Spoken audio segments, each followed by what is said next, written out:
Presiden Amerika Serikat Joe Biden tiba di Bali melalui Bandara Igusti Ngurah Rai, Kota Badung, Minggu 13 November malam untuk mengikuti konferensi tingkat tinggi G20 pada 15-16 November. Dua mobil kepresidenan Amerika Serikat yang merupakan limosin anti peluru Cadillac One atau akrab disebut The Beast memasuki area bandara sekitar pukul 21:07.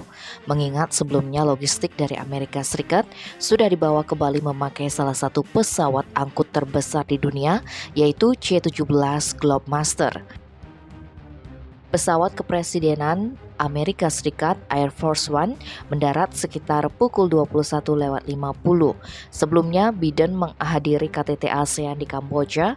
Biden keluar dari area terminal VVIP Bandara Ngurah Rai mengendarai salah satu The Beast. Pengawalan ketat tampak mengiringi pemimpin negara adidaya ini. Selain pasukan pengamanan yang disiapkan oleh Indonesia, Biden juga diiringi pasukan dan kendaraan Secret Service kepercayaan negeri Paman Sam. Belum diketahui pasti hotel mana yang akan menjadi tempat Presiden ke-46 Amerika Serikat ini menginap. Jika berkaca dari kunjungan Presiden Barack Obama dalam KTT Asia Timur, diperkirakan tempat menginap Biden adalah Hotel Grand Hyatt Nusa Dua.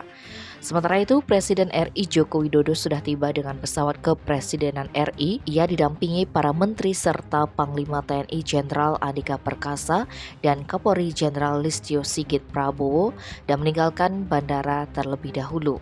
Sebelumnya, kedatangan para pemimpin negara anggota G20 ini sudah disampaikan oleh Kabid Humas Polda Bali, Kombes Pol Stefanus Satake Bayustianto.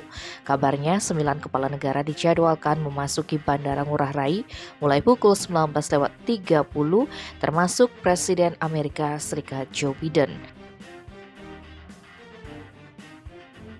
Tim Bali Express melaporkan.